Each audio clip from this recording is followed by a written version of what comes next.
ঘড়িতে প্রায় 4টে বাজে, ভোর 4টে। আর এই সময় ভরা দিঘির মধ্যিখানে আমি দাঁড়িয়ে। আপনাদেরকে আজ এখানে নিয়ে আসার কারণ, আজ এমন কিছু দেখাবো, এমন এক পদ্ধতি দেখাবো যা এই সময় ছাড়া দেখানো সম্ভব না। এখানে আর বেশি কিছু বলবো না, একেবারে চলুন, নিজের চোখেই দেখবেন।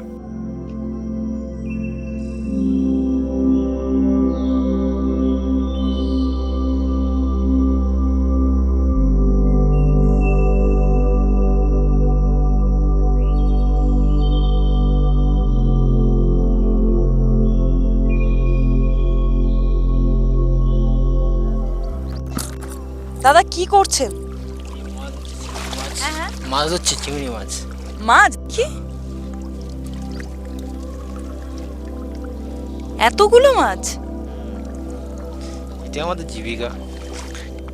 মাছের বাজারে গেলে অন্যান্য সমস্ত মাছের সাথে যদি চিংড়ি মাছ থাকে, তাহলে যেন সেই দিকে আমাদের নজরটা একটু বেশি আকৃষ্ট হয়। চিংড়ি মাছ না কিনে বাড়ি ফিরে আসতে কেমন যেন ভালো লাগে না। আর ম্যাক্সিমাম বাঙালির পছন্দের মাছ কিন্তু চিংড়ি। এখন যারা দেখছেন তাদের মধ্যেও অনেকেরই পছন্দের মাছ যদি আমি জিজ্ঞেস করি, একটাই উত্তর হবে চিংড়ি। আর আজকে আমাদের খেতে প্রান্তরের পর্বে দেখাবো সেই চিংড়ি মাছ কি করে তৈরি হচ্ছে এবং চিংড়ি চাষ করে কতটা লাভবান হচ্ছে চাষি, এবং অবশ্যই চাষের পদ্ধতি। এই যে এত ভোরবেলাতে আসার কারণ, যারা হচ্ছে ভেড়িতে চিংড়ি মাছ চাষ করছেন তারা ঠিক এই ভোরবেলা এর আরও আগে রাত 2:30-3টে নাগাদই ওনারা শুরু করে দেন যে ভেড়ি থেকে মাছ তোলা। তারপর ওনারা হচ্ছে এইভাবে মাছ ধরেন আর একসাথে কালেক্ট করে এই ভোরবেলা থাকতে থাকতেই সেটা বাজারে পাঠিয়ে দেন। তা এই দৃশ্য দেখার জন্য আমাদেরকেও আসতে হতো ভোরের বেলা, আর আপনাদেরকেও দেখাচ্ছি, কারণ এত মাছ একসাথে দেখাটা আমার মনে হয় যে সৌভাগ্যের ব্যাপার।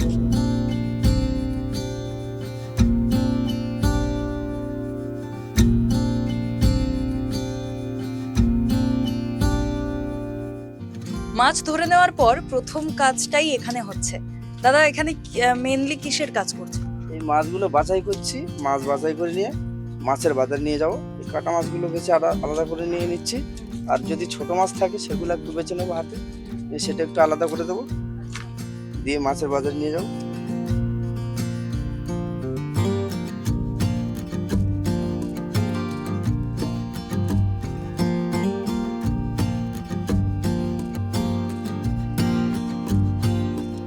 এই দিঘিগুলোতে আপনি চিংড়ি চাষ করেছেন? হ্যাঁ, আমি চাষ করি। আচ্ছা, এবার প্রথমেই বলুন যে অন্যান্য সব মাছের চাষ ছেড়ে একজন চাষি কেন চিংড়ি চাষটাই করবে? চিংড়ি চাষটা অ্যাকচুয়ালি লাভজনক চাষ, তো যার জন্য চিংড়ি চাষ করা হয়। এর সঙ্গে অন্যান্য মাছ চাষ করা হয়, যেমন ছাটি, তারপরে বাগদা, ভেটকি, ভাঙন। আমাদের এদিকে সুন্দরবনের নোনা এরিয়া, তো যেহেতু এখানে উত্তর ও দক্ষিণ 24 পরগনা একমাত্র চিংড়ির উপরে নির্ভর করে অর্থনীতিটা দাঁড়িয়ে আছে। আমরা এখানে যতটা সম্ভব আমাদের নিজস্ব যেটুকু জ্ঞান এই চিংড়ির উপরে, সেটা নিয়ে আমরা এই মাছ চাষ করি। তাহলে তো আমাদের একজন চাষিকে আপনার চেয়ে ভালো কেউ শেখাতে পারবে না যে কি করে চিংড়ি চাষটা করতে হয়। চিংড়ি চাষের ক্ষেত্রে উপযুক্ত ভেড়িটা কিভাবে তৈরি করছেন? প্রথমে আমরা এই জমিটাকে চারিদিক দিয়ে বাঁধ দেওয়া হয়। আগে তো লোকজন মাটির লেবার দিয়ে কাজ করানো হতো, এখন মেশিনে মাটিগুলো দিয়ে চারিদিকে বাঁধটা ভালো করে মজবুত করা হয়, যাতে বর্ষার জল এসে না ঢুকে যায়, মাছগুলো ঢুকলে বেরিয়ে যাবে। তার জন্য প্রথম আমরা বাঁধটা দিয়ে নিই, তারপরে জলটাকে শুকনো করা হয়, ঘেরিটাকে শুকনো করে মাটিটাকে হালকা যদি একটা রোদ খাইয়ে নেওয়া, একটু চিড় ধরে নেয়, মাটিটা হালকা শুকনো হলে, বেশি শুকনো করলে আমাদের এরিয়া যেহেতু মানে নোনা এরিয়া, কষ ওঠে, যার জন্য আমাদের সর্বপ্রথম হালকা শুকনো করার দরকার। হালকা শুকনো করে তারপর সেখানে আমরা অনেক সময় রাসায়নিক সার ব্যবহার করি, আবার অনেক সময় আমরা জৈব সার ব্যবহার করি। দেখা যায় জৈব সারে প্রোডাকশন ভালো হয়, হালকা সার ব্যবহার করলে আমরা 1 সপ্তাহ দেরি করি। 1 সপ্তাহ পরে আবার চুন মারা হয়, চুনটা মেরে এই জলটাকে ফিল্টার করা হয়।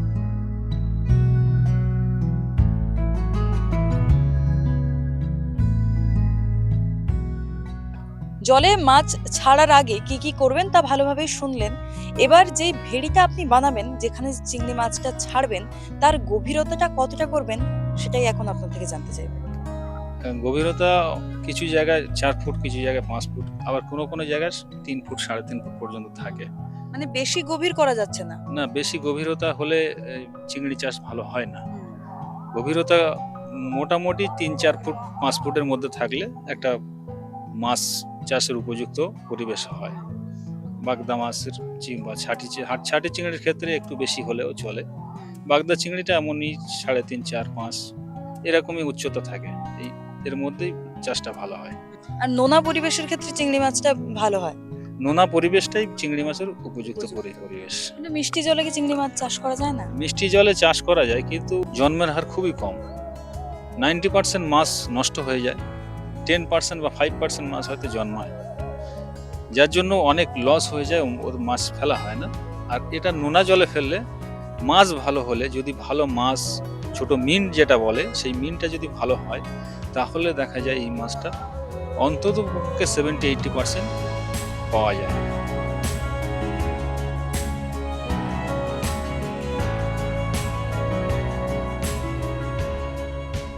আমাদের কথোপকথনের মাধ্যমে বারবার একটা শব্দ আসছে, মিন। আপনাদের মনে প্রশ্ন জাগছে যে মিনটা কি জিনিস। বাজারে যেই চিংড়িটা বিক্রি হচ্ছে, যেই চিংড়িটা আমরা খাই, সেটার প্রথম পর্যায়ে যেমন থাকে তাকেই বলে মিন। এবার সেটা কত দিনের হলে তারপরে গিয়ে জলে দেওয়া হবে এবং জলে ছাড়ার আগে কি কি করতে হয়, কি কি পদ্ধতি থাকে, সেটাই জানবো। চিংড়ির যে চারাটা, মানে ছোট বাচ্চা চিংড়িগুলো, সেগুলো আপনি কোত্থেকে আনছেন? এটা আমাদের আছে ভাইজাগ, চেন্নাই, উড়িষ্যা থেকে, যেগুলো হেচারির মাছ বলে, সেখান থেকে আসে। ওখান থেকে আমাদের এয়ারপোর্ট, কখনো ট্রেনে, কখনো গাড়িতে, এইভাবে মাছটা আমাদের এই সুন্দরবন এরিয়া আসে। সেখান থেকে একটা কাউন্টার আছে, যে যেমন ব্যবসা করে এই মাছগুলো, ওখান থেকে একটা ব্যবসাদার নিয়ে আসে, তারা এখানে এসে সাপ্লাই করে। সেটা কতটা ছোট হয় বা কেমন দেখতে হয়? ছোট আপনি ওই 4 থেকে 5 সেন্টিমিটার হবে। এতটুকু? হ্যাঁ, এই এতটুকু হতে পারে। তারপর এই মাছটাকে আমরা ফেলার পরে ধরুন আপনার 45 দিন 50 দিনের মধ্যে মাছটা উঠে যায়।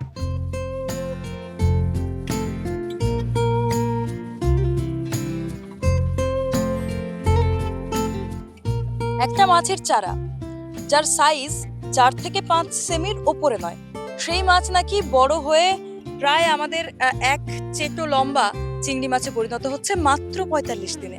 তা এই 45 দিন আপনি কি কি পরিচর্যা করছেন মাছের, যাতে মাছ এত সুস্থভাবে, এত সুন্দরভাবে বড় হতে পারছে?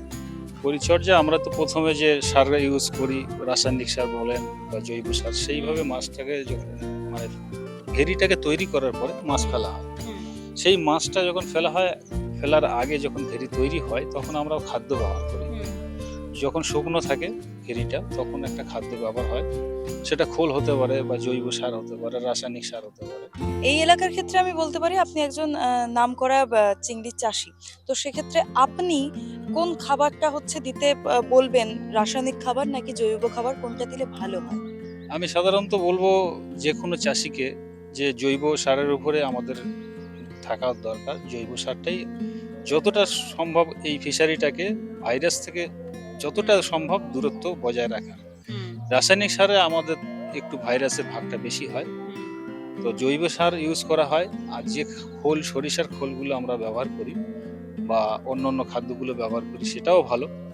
তো আসুন আমি আপনাকে দেখাই আমরা কি খাদ্য আপনাদের ব্যবহার করা হয় আমাদের ভেরিতে।